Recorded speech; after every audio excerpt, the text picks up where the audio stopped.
Mr. General Manager. Yes, good morning, President Warren, members of the board. Actually, one of the better issues of the year is coming right up, which is my chance to introduce you to Trimet's Operators of the Year. I'd like, if I could ask Jackie Oswald and Holly Folks to come up and perhaps just take a seat at this little table up here. Jackie and Holly. And I would also note that we're missing today Andrew Hicks, who's our rail operator of the year. He's on vacation. So he's in a better place than any of us right now. I wanted to just, first of all, acknowledge that Dr. Bethel and board members Clark and Warner were able to attend our ceremony where we announced the Operators of the Year, and know that it's actually a very big deal for all of us at Trimet to recognize the excellence of our operators in general, but particularly the operators that are sitting in front of you today. I can tell you just a little bit about each of them. Holly won the part-time bus operator of the year. She was hired in 2007. She's had 3 safe driving awards, and you should know that for a part-time operator, it takes longer to get a safe driving award than driving full-time. She's had 3 years of perfect attendance. A complex schedule around the center of the garage right now with split shifts on Friday, Saturday, and Sunday. So she sees customers on our lines 16, 35, 70, and 75. So she has a very busy schedule with us, and we're very grateful to have her as our part-time bus operator of the year. I also want to mention a few things about Jackie Oswald. Jackie was hired in 1989. She's had 11 safe driving awards. She is a master operator, which means she has a very high level of skill and shares that with her colleagues. She's working at the Merlo Garage, driving the line 54 right now from about 3 p.m. to midnight, Monday through Friday. So another challenging schedule. But again, they recognize and sort of epitomize their great effort and service that we get out of our terrific workforce here at Trimet. I wanted to just mention Andrew, tell you a little about him, our MAX operator of the year. He was hired in 2006. He's had 5 safe driver awards. He's a senior operator, which means that he's been there a while and has a high level of skill for his MAX operations. He's actually the son of a MAX operator, so it runs in the family. And he's working the extra board at El Monica right now with Wednesday through Thursday weekend. So my request is that, first of all, you give them all a round of applause.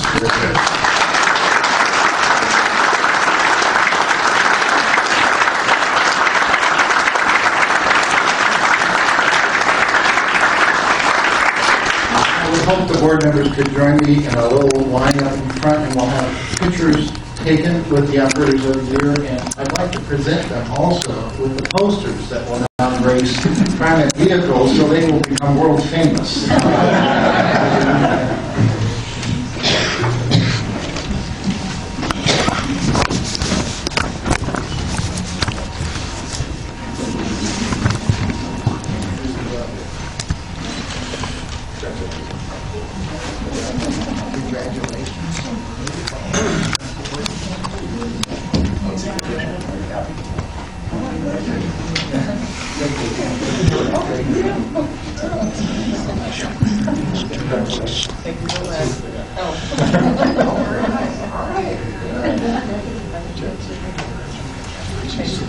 There we go. Dear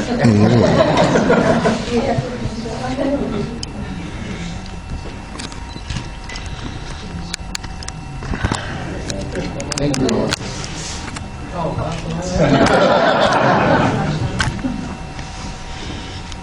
Alan, do you want to cover up the projector? Thank you all very much.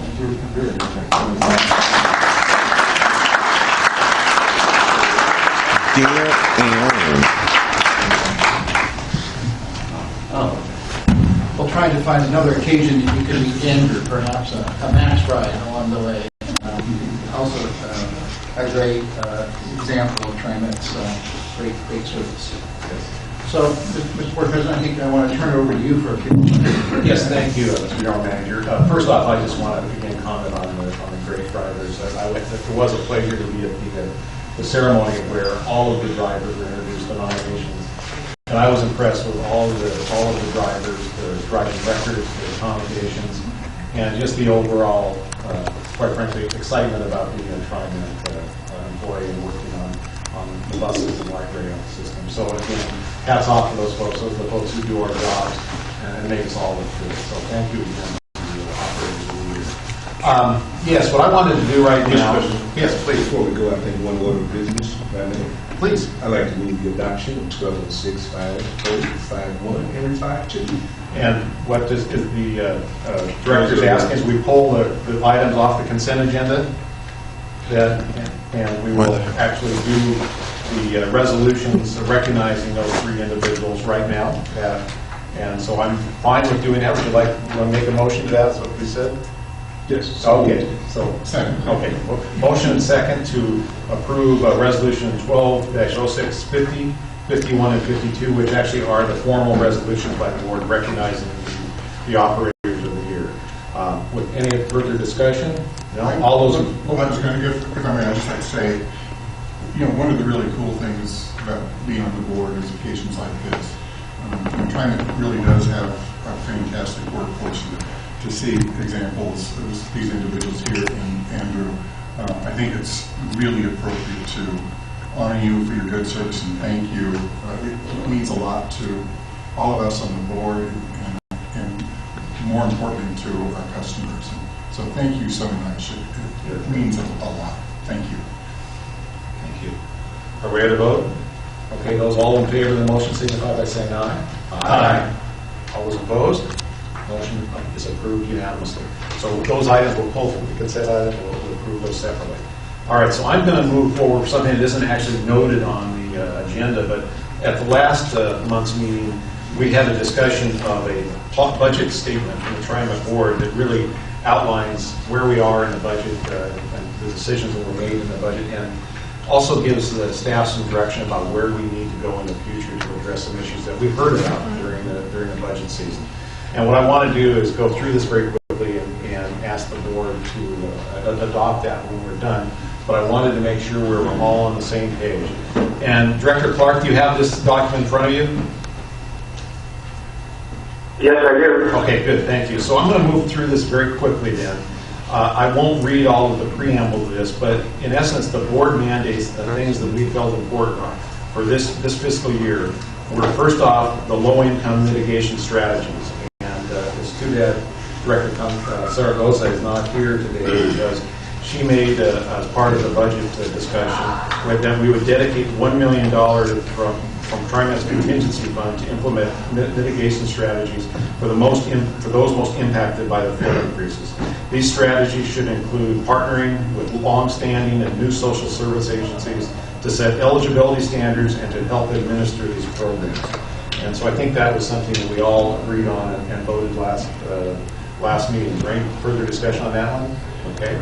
Moving on to Convention Pass, we just said that we really are counting on implementation of the Convention Pass program with Metro, Travel Portland, and the City of Portland and Multnomah County to help mitigate the effects that the elimination of the free rail zone may have on the local economy and the region's ability to attract convention activity. I understand that activity is ongoing and we're getting close to getting that done. So I don't think that was one that anybody had any discussion or concerns about when we move forward. The third one is one that's very important and very timely. It has to do with the Portland Public School Youth Pass program. The language in here says adopt a plan that requires equitable cost sharing among the partners. That means the City of Portland, Portland Public Schools, and Trimet. And it goes on to say Trimet cannot provide the funding to sustain this program alone. And I think this is important because I want to make sure that we're all on the same page here when we go to the City Council in a couple hours here to talk about this particular issue. And Director Prosser, I know you had maybe wordsmithing you wanted to provide on this one. Right. I have a little bit of concern with the way this is worded because it does say adopt. We as a board haven't had a chance to discuss this yet. And I do have some issues and concerns that I would like the board to discuss. I'd be more comfortable if we could modify this and say consider a plan rather than adopt. I'm not ready to vote to adopt at this point, and so I think consider, by saying consider, I think that reflects more accurately where we are. It seems like a fairly friendly amendment to the language. Any other directors have any thoughts or concerns there? I'm fine with that. I think the only, Director Clark, did you have some comments? I was not able to hear the last discussion item. What was the last thing you said, Bruce? Well, what I was just saying is I think everybody's okay with the word consider instead of adopt in the plan that requires equitable cost sharing. But I just wanted to make sure that we were all agreeing that this is something that is our position, and obviously then it's something that I can say with some certainty before the City Council. I think the only other thing I would add, which is not here, is that we've had continued discussion, and I know Director Prosser's had issues and concerns, that maybe we also want to look at ways to put sideboards around this to really get this program to address those with the most need, which is limiting the program to those students who are eligible for low or reduced lunch programs. Yeah, free or reduced lunch. And I think that is one thing we did propose to the city that was not met with much enthusiasm, but I think it's worthy of still mentioning. So I don't think we need to put it in here, but I wanted to make sure everybody was okay with those two options being things that we're talking about, and that this language is something we can live with right now. I can live with the consider. Okay. The second part that you're proposing as an option, just to limit it to those, I would like to do that in discussion. I can't commit to just doing it at this point. Okay. All right. I agree with that. So leave it as is. Yes. All right. Very good. Okay. Now, Director Clark, did you hear any of that? So I'm only hearing every third word. My feeling is I'm very much in favor of the entire budget statement. I do believe the Portland Public School youth gap there needs to be resolved between the City of Portland and the Portland Public School System district, and Trimet before any other conversations with other school districts occur. So I'm in favor of the statement as written. And you're okay with the word consider instead of adopt, though? Yes. Okay, very good. All right, well, I'm going to move on then. The next ones are fairly routine. Transfer printers, we're saying we want to move forward on those. The lift boundaries, we want to align the lift boundaries with the fixed route system, which I didn't hear anybody dissenting or discussion on that. Fair policy, recommending a fair policy that really does appropriately serve riders, marketplace, and trends. And this gets back to some of our overall desires as a board to look at our financial future and our strategic plan for financing. Number 7 was honored citizens. Recommend an honored citizen fare that reflects current industry pricing. There was a lot of discussion that this is one we need to revisit and be ready for the next fiscal year's budget. Ridership data, we said we would like to have some more ridership information upon which to make better decisions. Number 9 was the labor contract. We really want as a board to engage in contract negotiations and labor agreements that support the goal articulated by the board to, quote, bring Trimet's health care and post-employment benefits in line with a sustainable forecast of future revenues, end quote.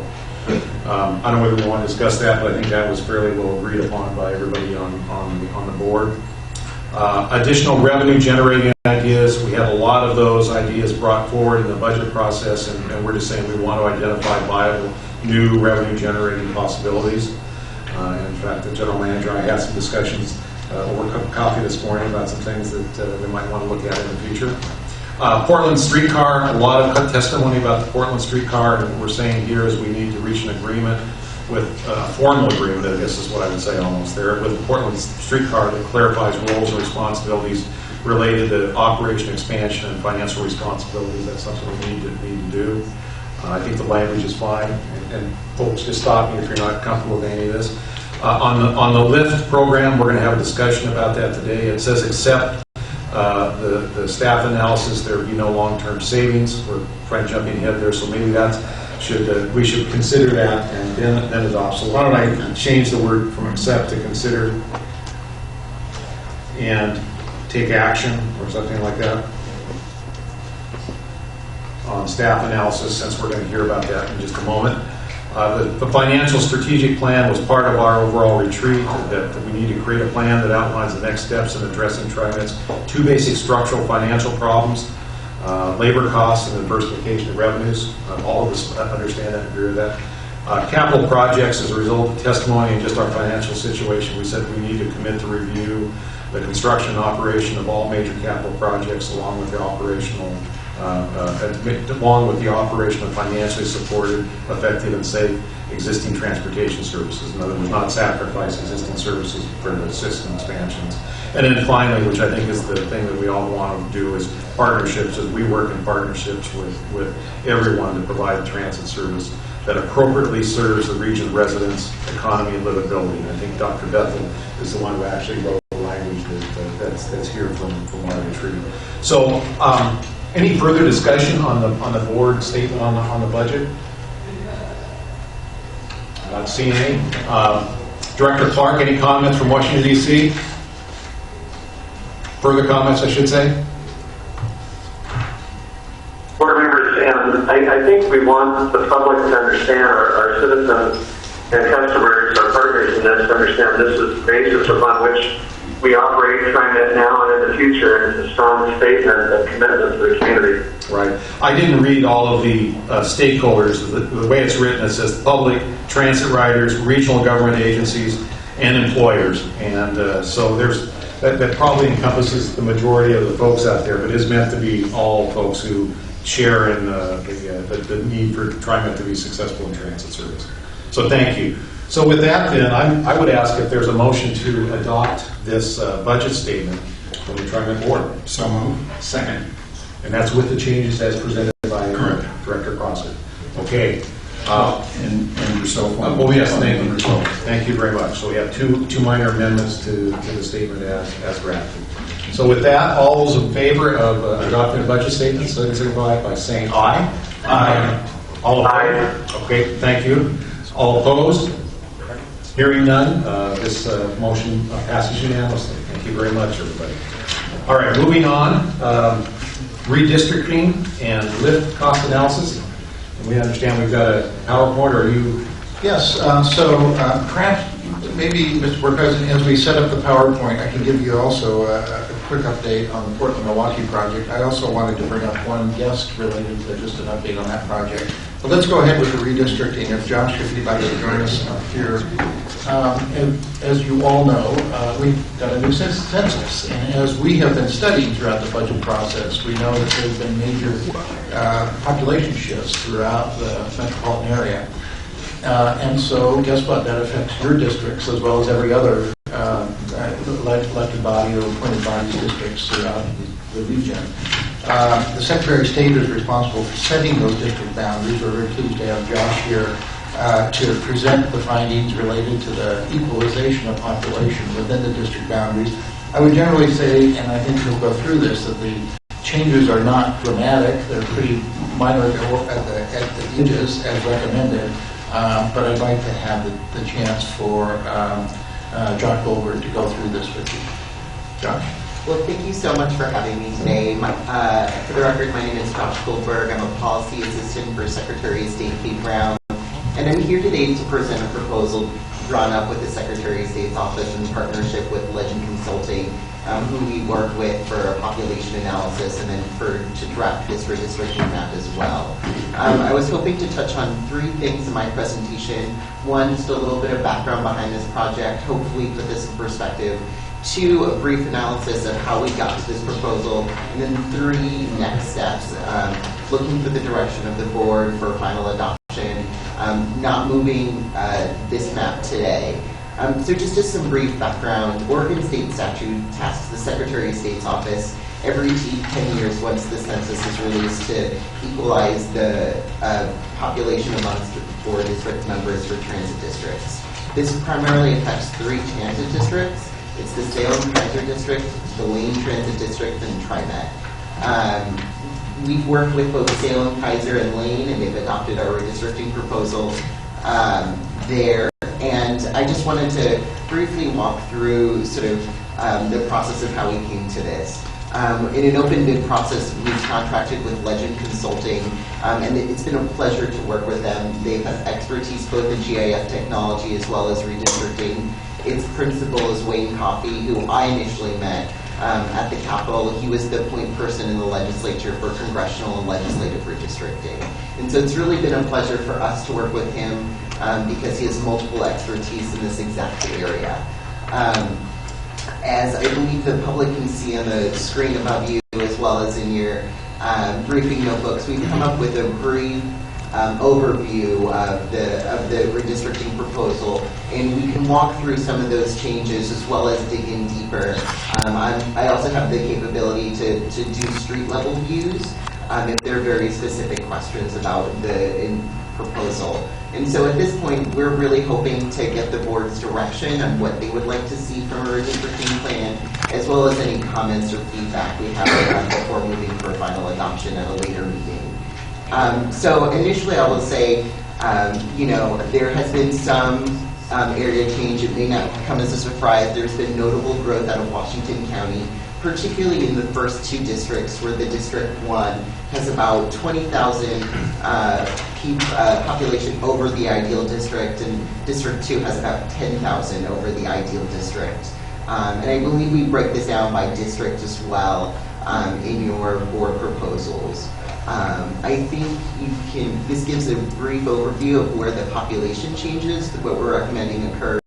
In District 1, we're talking about gaining population north of Route 26, and then losing population south of TV Highway 8 near District 3.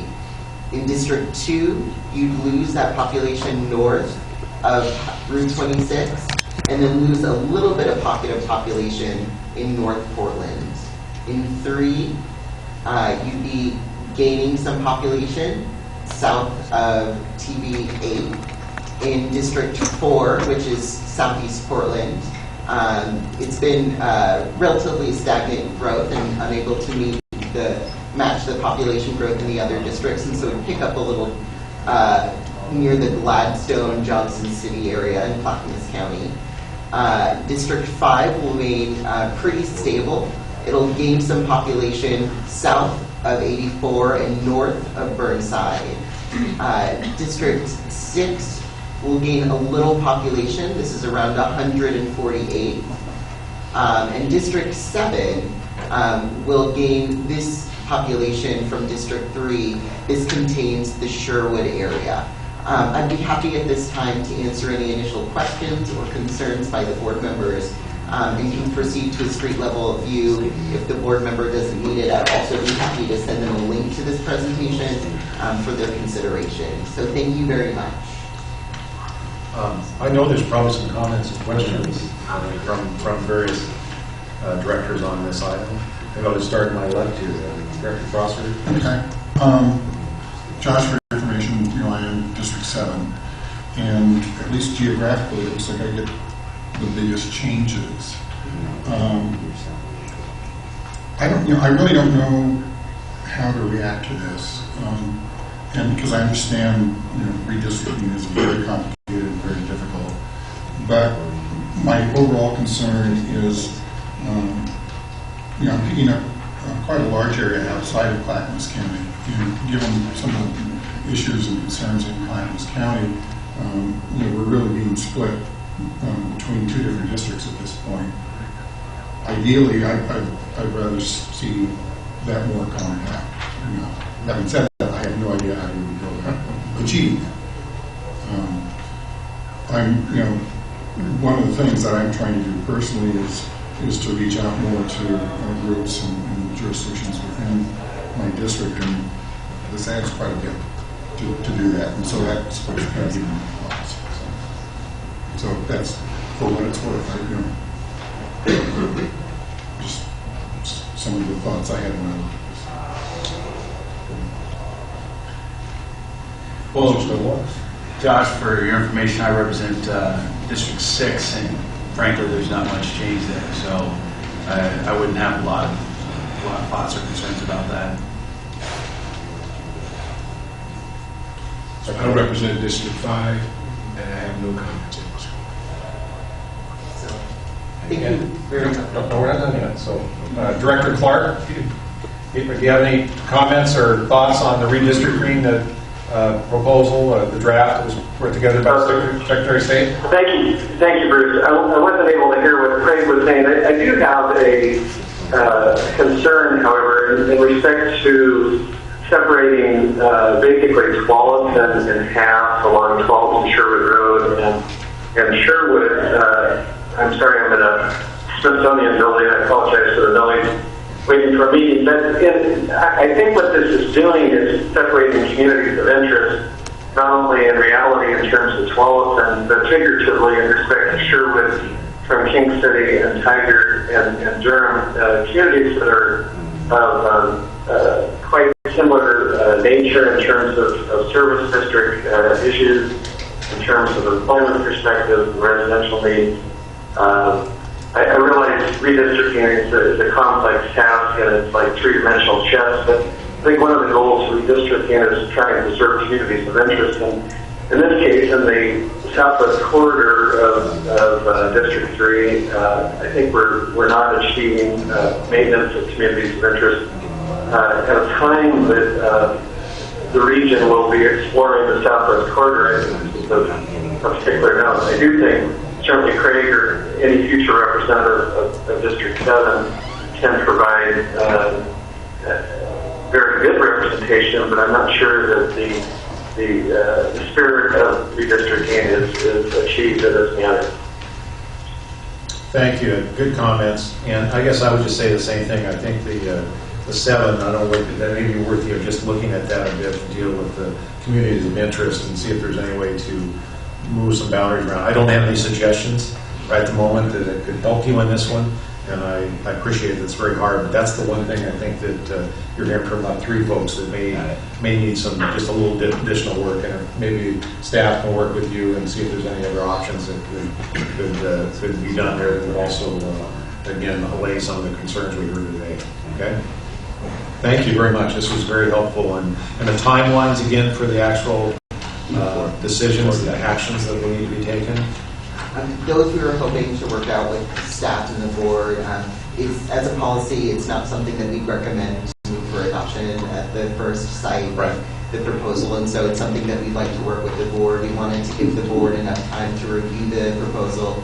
If you simply want us to move forward and to see if we can look at different options, particularly around district number 7, we can do that. And I think it would take a little bit of time, but hopefully within the next month or 2, be able to come up with a final map for a final adoption and work with staff to make sure that it meets expectations and needs of all the communities. That'd be great. So there's no deadline statutorily that we need to hit. All right. Thank you. I appreciate your willingness to work with us and take a look at that. That's very, very helpful. Again, thank you. We'll look forward to seeing you again sometime in the very near future. All right? Thank you. All right. Thank you. All right. Mr. General Manager? Yes, we're a little hopscotch here through the general manager report, so I appreciate your patience as I get my page in the right direction. But I did want to also give you just a very quick update on the Portland-Milwaukee project. As you may have seen, if you've been down in the south end of downtown, light rail civil construction began on Lincoln last week. We've also extended the tower crane that is building the West Pier, and I'm pleased to note that Board Member Stoll was there to inspect it and make sure that it was a safe implement. The big news at the south end is that we're actually beginning construction of some of the structures down there, some of the early structures that were approved earlier in the CMGC process, particularly the Kellogg Bridge south of Milwaukee. And so that actually does, I wanted to, that bridge actually leads to Oak Grove, which is the entree to my next introduction, which is I wanted to bring up Fred Nelligan, who is a resident of Oak Grove, a longtime member of our Citizens Advisory Committee, and an Oak Grove resident. He's been a strong supporter of the project, and I think he wanted to share a few comments with you. So, Fred? Good morning.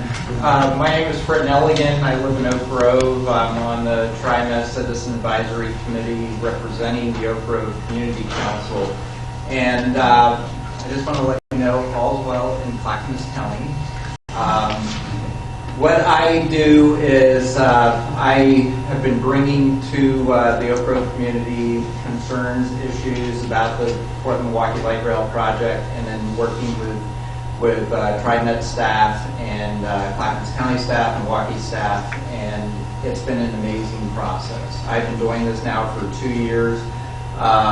And I just want to let you know that Oak Grove is it's a residential area of approximately 24,000 residents in a 6 square mile area. And that's the community planning organization boundaries.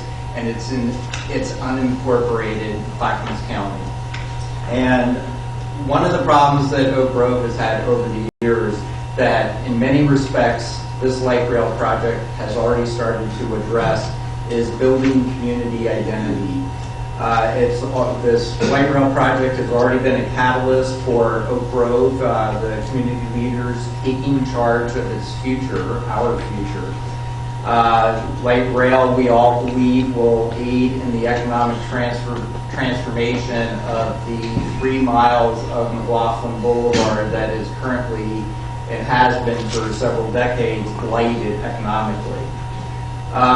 Light rail has already helped Oak Grove transform itself from just in the last 3 or 4 years. I've lived there for 10 years now, but in the last 3 or 4 years, it has helped to transform Oak Grove from a lackluster to an inspired community. It is from a static to a very dynamic community.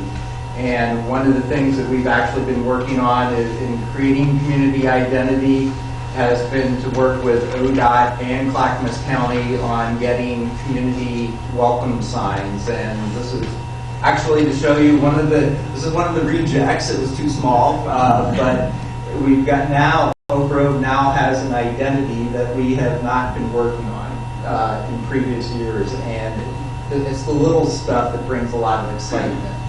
I also truly believe that light rail coming to Oak Grove and Clackamas County here will ultimately be the spark that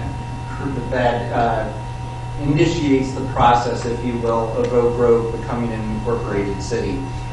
It may take a little bit of time because of the economy, but I think, and as economics redevelopment occurs on McLaughlin Boulevard. It's also bringing communities together. Milwaukee and Oak Grove are communicating like we've never communicated before. Oak Grove does not fear any longer annexation by Milwaukee. We are working, staffs are working, community, neighborhoods are working together. It's truly amazing. It's great. And then I also want to say that the process behind the Portland Milwaukee Light Rail project, I've got an environmental consulting background, and I've been involved in a lot of public process around the country of various projects.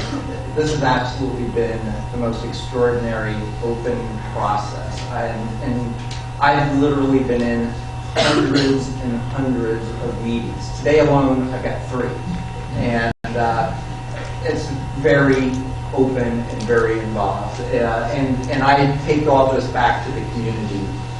And then I guess, and one last comment too, I know the media focuses on a lot of the Clackamas County, I like to say unhappy no's, and I really think it's kind of the low-hanging, gossipy fruit, their anger, their frustration grabs the media light. And I'm here to tell you today that support for light rail in Clackamas County, it's really behind the headlines. It's not the headlines. It's affirmative, it's real. And the 11,229-foot view of Clackamas County is, we view this as another way of protecting the rural, this project, and building the future for the rest of the county. So the Oak Grove community is excited to see the changes coming, and as I was driving up through Westmoreland today, I noticed there was another delivery of rail heading south, and people love seeing Park Avenue, the beginning of the line in Oak Grove, is being used for stockpiling some of the rail. It's great, and it's wonderful seeing this big flatbed. So, anyway, thank you very much. Thank you.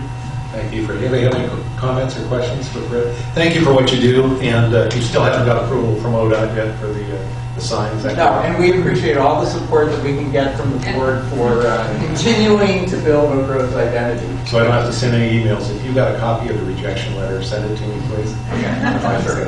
Okay. Thanks. You might still know a couple people there. I do.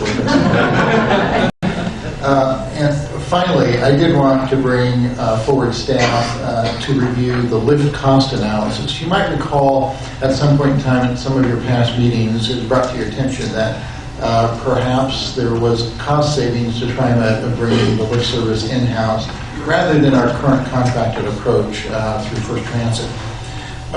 We might recall there was also a 2008 study done by Lauka Association. The conclusion of that study was actually that it was not cost effective. That said, we decided that that study was very dated in terms of its numbers analysis. The lift program had grown, it has changed, the contracts had changed, and so a brand new updated analysis was due. So I'm pleased to welcome, of course, Beth DeHamel and Susan Florentino. Susan is with our lift program and manages our contracts with the lift contract providers. And of course, Beth, you know, as our CFO. And I'd like to welcome them both in terms do a brief overview of this finding for the findings. And this is the PowerPoint that's on being shown to Yes. the audience is the same one we have in our packets, right? Yes, we'll walk you through the Great, page thank you turns. very All right, so first page, I'll begin and hand it over to Susan for the millwork. I'm going to start with an overview, and for most of you, a review of the LIFT program, and then Susan will continue with the analysis that Neil mentioned. I'm looking at fiscal year 11 numbers, and as you probably recall, the Trimet LIFT program provided over 1 million rides to eligible participants, almost 10,000 individual customers, and our annual budget was about 31 million, which if you look at our total budget, that's about 7% of our total operating budget. When you look at our rides, 1 million rides, that's up 35% in the last decade. So we serve a lot of the community and a growing part of the community. I'm turning to slide 2. We provide the lift service through partnerships with private contractors, and this has been our practice since 1980. Many of you have been on the board. Well, let's see. Have you been on the board when we approved the last lift contract? The companies are selected through a competitive RFP bid process. The last contract was approved by the board in December 2009 for February 2010 beginning of the new contract. Approved in public forum by board resolution. And our criteria for selection is best value. So price and quality. It is not a low price bid only. The evaluation, the evaluation includes specific performance criteria to make sure our customers are served in the way they should be, and the contract does include financial penalties if those performance criteria are not met. Now I'm ready to go to the next page. We have 3 contractual functions and 2 firms that we contract with. First Transit was the winning bidder on 2 of those functions, and Penske was the winner on the maintenance function. So if you look at page 3, Central Dispatch, where First Transit is the contractor, the functions that are provided there are reservations, scheduling, customer service, dispatch, and that's about 12% of the lift contract workforce. The big box in the middle is lift transportation. That is the operator, that's our operators. It's about 85% of the contracted workforce. It's primarily operators and support staff. And then to the right is maintenance. It's Penske. That's only about 3% of our workforce. And that, of course, is our mechanics and support. So turning to page 4, more detail on the contract personnel that are part of the lift operation. So on the bottom right, it shows that there are in fiscal year 11, actually exactly 500 contracted employees. What we're showing here is the number of employees by function. The top box shows the biggest number of employees in lift transportation. We divide transportation and operations by region for efficiency. And as noted here, Regions 1 and Region 2, the operators there are represented by the ATU. Of the 397 operators on that top line, 249 of those are ATU, represented by the ATU. So that means about half of the total contracted workforce is currently represented by the ATU. Excuse me, and their contract is with First Yes. First Transit, and Yes. not with Trimet, correct, absolutely correct. So in the interest of time, unless there are any questions about the overview, I'm going to turn it over to Susan to address the analysis that she has done and her staff have done in response to the direction from you and Neil to look at the cost. And let me know if you can't hear me. The question about whether Trimet could save money by bringing the LIFT program in-house has been around for a number of years.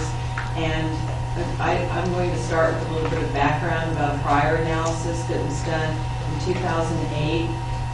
In 2008, Trimet and the ATU jointly commissioned an analysis with Lauka and Associates, and that analysis looked at bringing the LIFT program in-house under two different scenarios.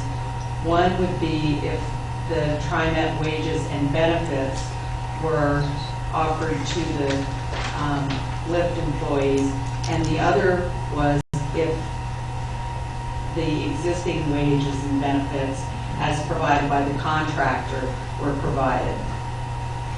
The 2008 analysis was based on FY04 cost data, and the conclusion was that with the additional costs of the Trimet wages and benefits, there would be 3.8 million approximately more expenditures to Trimet. At the existing wages and benefits packages, the potential savings would be 3.7 million according to this prior analysis. Now, both of these scenarios showed that there would need to be a reduction of more than half of the existing support staff that are currently in the contract. So in last year, Trimet staff evaluated the Lauka and Associates analysis and found that in a number of areas the costs were understated. The first thing was... We have a question. Yes. Is that okay if I ask a question now? Yes. Before we leave the 2008 cost analysis, we've heard several times from the former president of ATU that this analysis showed that Trimet would save $7 million by bringing it in-house. Do either of you have any idea how that number was arrived at? I think Beth did look. I have a guess. I do not have a confirmation. If you take the 3.7 million number that Susan looked at and increase that by some rate to 2012, the rate of inflation or the growth of the LIFT program or something, you get to that number. But that's the only, I have not had that confirmed by John. It did not come out of the Lauka study. And really depending on what inflator might have been used, it really doesn't tie to the Lauka study. It does not tie to the Lauka study. Okay. And yet, actually, the answer to that question is I don't know where the $7 million came from, because the cost differentials, as we saw in the last slide, were either 3.8 million more or 3.7 million less, depending on the scenario. So last year, Trimet staff evaluated the Lauka and Associates 2008 cost analysis and found that the operators and payroll hours were understated by about 25% or 1/4. For one thing, they used service hours instead of payroll hours. The second area of understatement was, as I mentioned before, a 52% reduction of essential support staff, including road supervisors, bus cleaners, and trainers. For example, the lift road supervisors are currently 8, and that study showed that you would have 2. And the third area was that there was no overhead considered whatsoever for absorbing 400 or 500 employees into the Trimet organization. And so the payroll, HR, and legal costs of doing so were not considered. Lastly, the 2008 cost analysis looked only at lift transportation among the 3 contract areas and did not account for dispatch and maintenance costs, which would also be higher. So, in this year, Trimet staff conducted a follow-up analysis, and staff used actual FY11 contractor cost data and compared the FY11 contractor cost with the equivalent Trimet cost to provide the same level of service. And in this case, we got the payroll records from the contractor and used actual payroll hours, so we know we have an accurate accounting for the hours.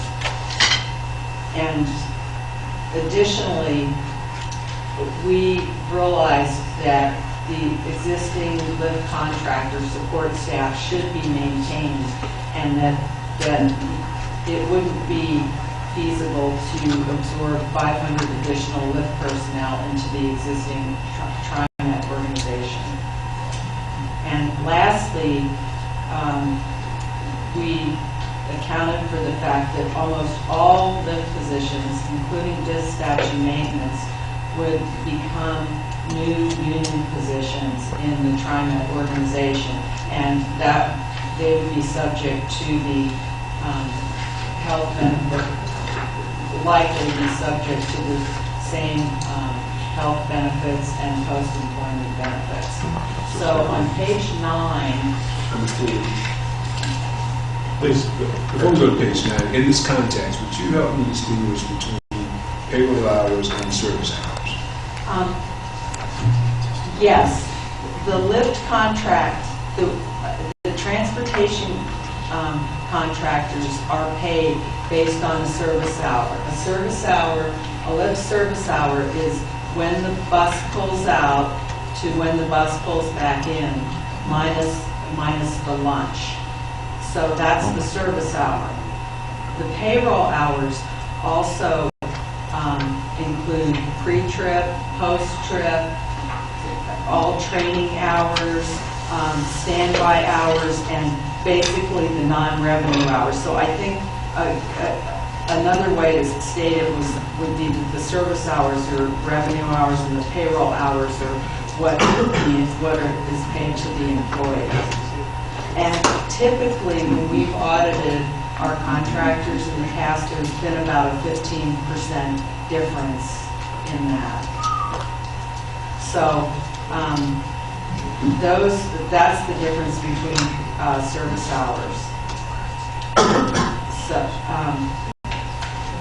So page 9 shows the analysis of the FY11 lift cost. This is the comparison. And the very leftmost column are the actual costs for the lift service contracts during FY11. And the total cost is approximately $22.3 million.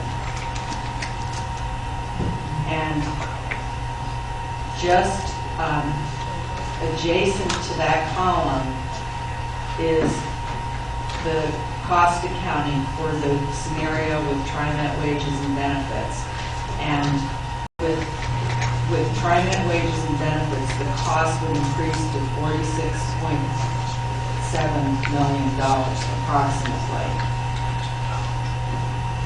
And staff conducted an additional analysis with an additional scenario of the contractor, the existing wages, and Trimet benefits. And even with offering the Lyft employees Trimet benefits only, the cost would increase from approximately $22.3 million to $38.9 million.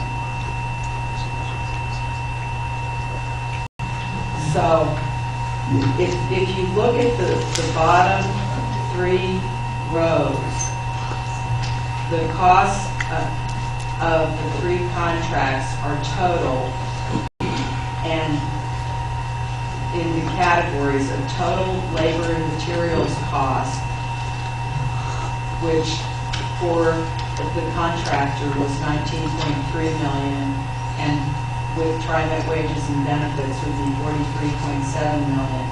And then the profit, overhead, and fixed expenses, which I refer to as the non-labor costs, are in the next row, and they vary between 2.6 and 3 million. And the next slide shows this graphically. And the large amounts are the labor and materials costs. And the small amounts, which are green, those are the non-labor costs, which include the profit, overhead, and fixed costs.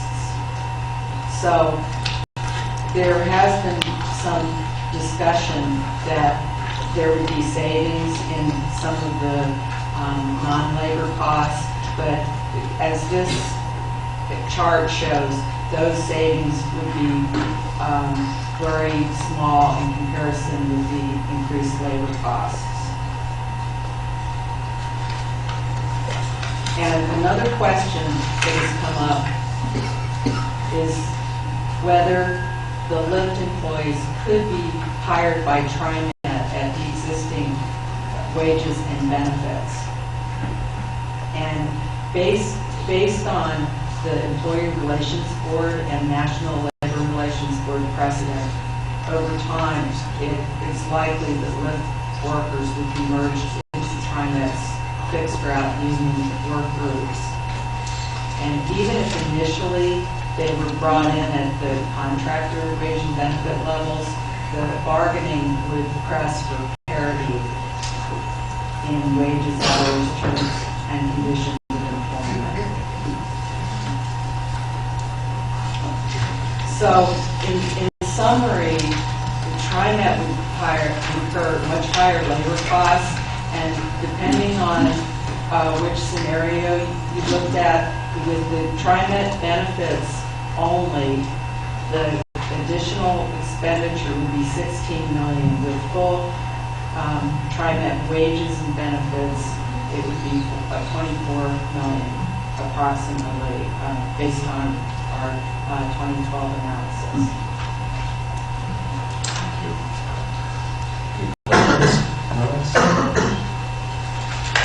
Board of Directors? Same comments? Go ahead. Yeah, thank you for doing this. It's very helpful. I know the last time AQ President Hunt was here, I think he challenged us to really take a close look at the Milwaukee report. And so I did that. I went through the report in a lot of detail, and quite honestly, I was shocked to find out how that report was laid out and conducted. It really, what in that report, Trimet and the union had given Lauka 24 very specific questions, told them which databases to look at and which calculations to perform to come up with an answer. The answer was not predefined, But it really wasn't what I would call an analysis of, what are the cost differentials for bringing lift in-house. I mean, that lets analysts really do full analytical work and use the benefit of their expertise.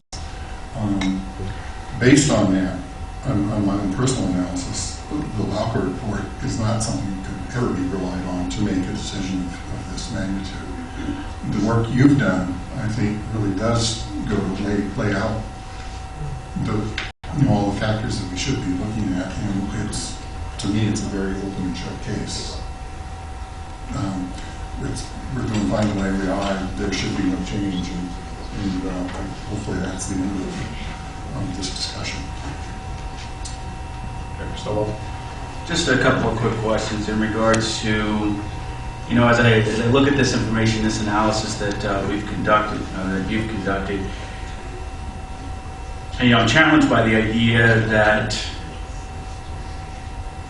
as Dr. Bethel mentioned, the difference between service hours and payroll hours I can understand, but the significant, I think, miscalculation of essential support services and the Trimet overhead, administrative overhead, actually is quite concerning. As this information has been rolled out, this is what we're answering. I mean, frankly, we're answering a report that has these inaccuracies to the degree that 50% reduction for essential staff, and then the Trimet administrative overhead issue. I'm wondering if there's any type of particular information that we can get out to the public that gives them an opportunity to take a look at some of this, key information, because, or a brief review of this analysis and how the two compare. Because I think this right here is one of the critical components that makes our argument one that could be legitimate, as was mentioned by Director Prosser. As I sit here and I look at this is one key component that says here is where there's a significant miss, especially the 52% reduction of essential support staff. That is a critical number. And so I think this report and the presentation that we have is some great information, but it's similar to what we have in the document where you summarize all of the data and allows us to take a look at how these compare. I think would be something that would be helpful, at least for me, from my perspective. The other thing that is the other, not necessarily assumption, but the other assertion that we make is the difference between contractor wages and benefits and Trimet wages and benefits. And I think one of the statements that's been made historically is why wouldn't Trimet want everybody on Trimet wages and benefits? I mean, that's one of the critical things that I think that's been said by former President Hunt, and I think by a couple other folks.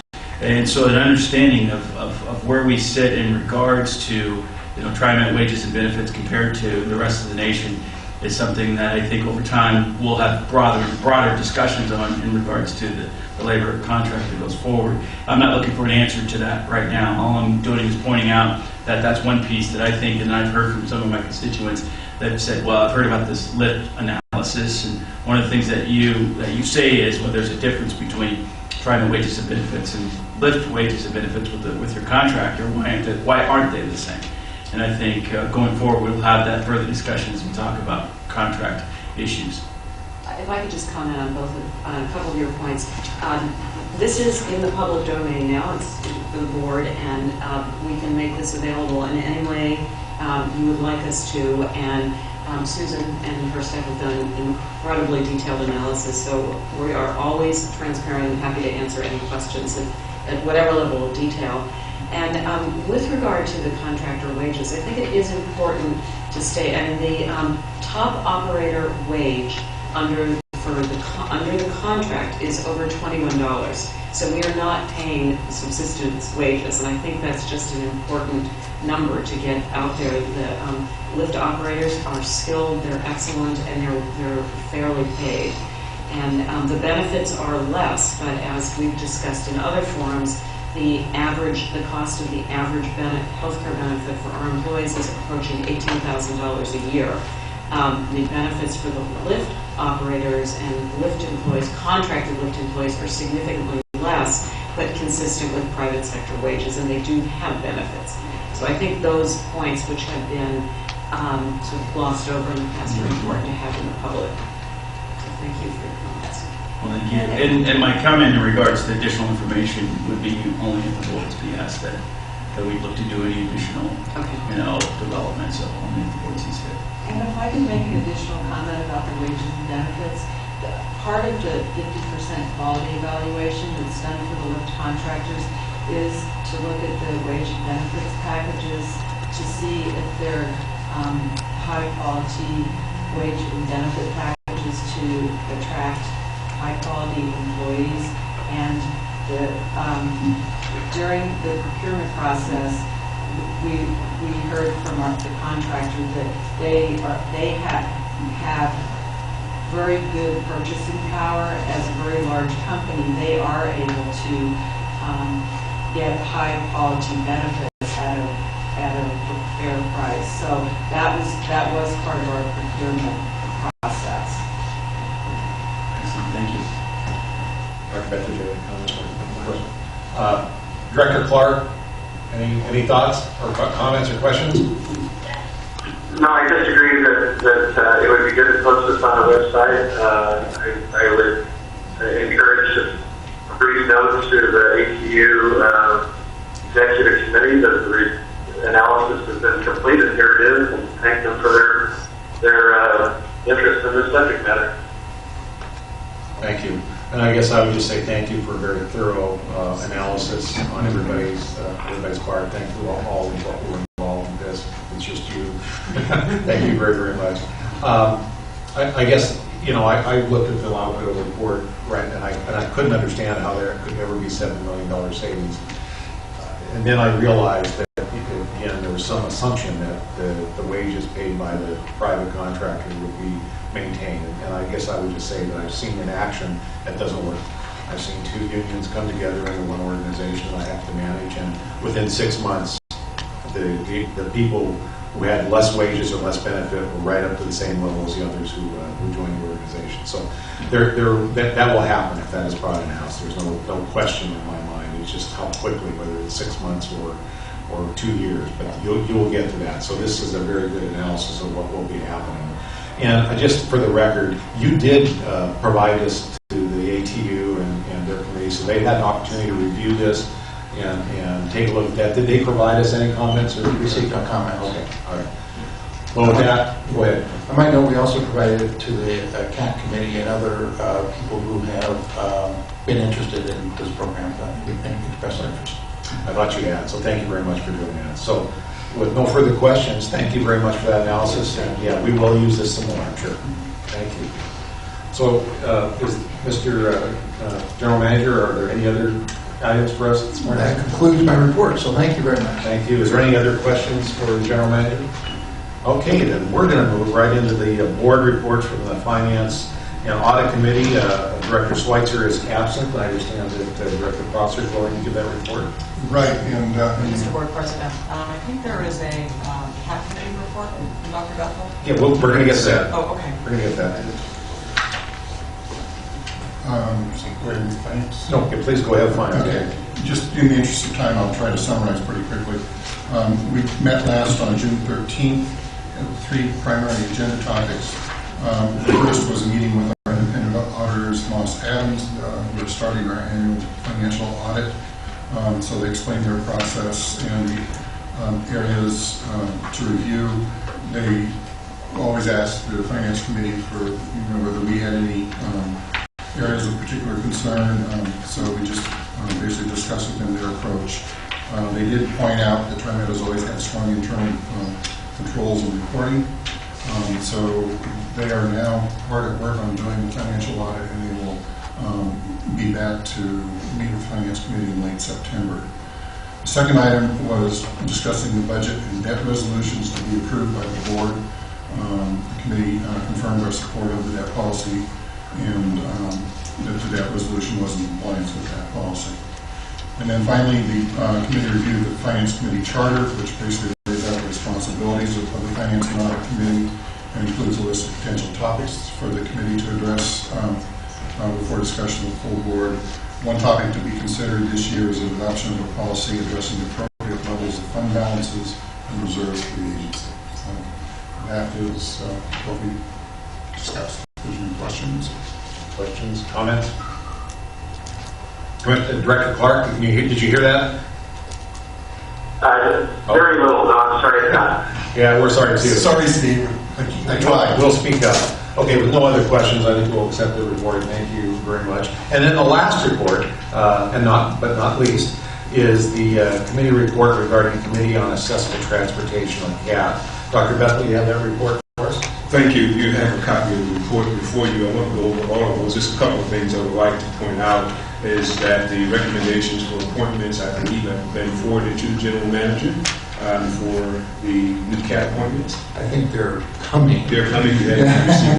But they should be coming very soon then for those recommendations for appointment for the new year. Secondly, just want to mention two more things. Number one, in regards to the lift at the Portland State stop and the common locations, there was quite a lot of discussion about that and concern about that planning. And I think one other point came up is that it seemed to be maybe a little late given to the CAT to talk about. There was the proposals already ready, and I believe that CAT would have loved to have had an opportunity prior to give some considerations and discussion to the way that was going to be laid out then. I think they did make some suggestions at that point about moving back a few more feet and doing some more signage so that it would be a smooth transition for the bikers and the cars. And one other point that was mentioned, and we might want to take note of this, is that the word lift describing the service, that sometimes it is a confusion for people when you talk about the lift. They think it's that thing you're going to lift them up and down, as opposed to being the service that gives you a ride. So it might be something we want to give some consideration to create or come up with another name besides just a lift and make it more understandable for the people. That's all I have. Any questions, I'll be glad to entertain. Questions of Dr. Bethel? Hearing none, let's accept that report and move on to the consent agenda. I would ask for a motion to approve the consent agenda minus the 3 resolutions that we already approved earlier. Do I have a motion to approve the remainder of the consent agenda? So moved. Second. I have a motion and a second. Any discussion by the board? With that, all those in favor signify by saying aye. Aye. Aye. All those opposed? Hearing none, the motion is approved unanimously. All right, let's move on to the resolutions. The first resolution. Bruce, may I interject for a moment? You may. I need to leave for my appointment. Do you have a quorum? Do you still have a quorum? We still have a quorum. Thank you for asking. So it's okay for you to hang up whenever you need to. Okay. Are you leaving us now? We'll see you soon. Thank you. All right, thanks for joining us. All right, so let's move to resolution number 1, which is resolution 12. Actually, there's 3 resolutions here altogether, which are resolutions 12-0656, 12-0657, 12-0658, and 12-0659, which is 4 resolutions authorizing contracts for contract modification and a lease for the Moving Together program. Mr. General Manager, maybe you can help us understand, please. Yes, Mr. President, members of the board, thank you very much. And again, we have 4 related resolutions, which are really all about the same sort of transactions. This story starts really with just recognizing, and I'd like to call Dan Blockbrook, who will do a little further review of this, that my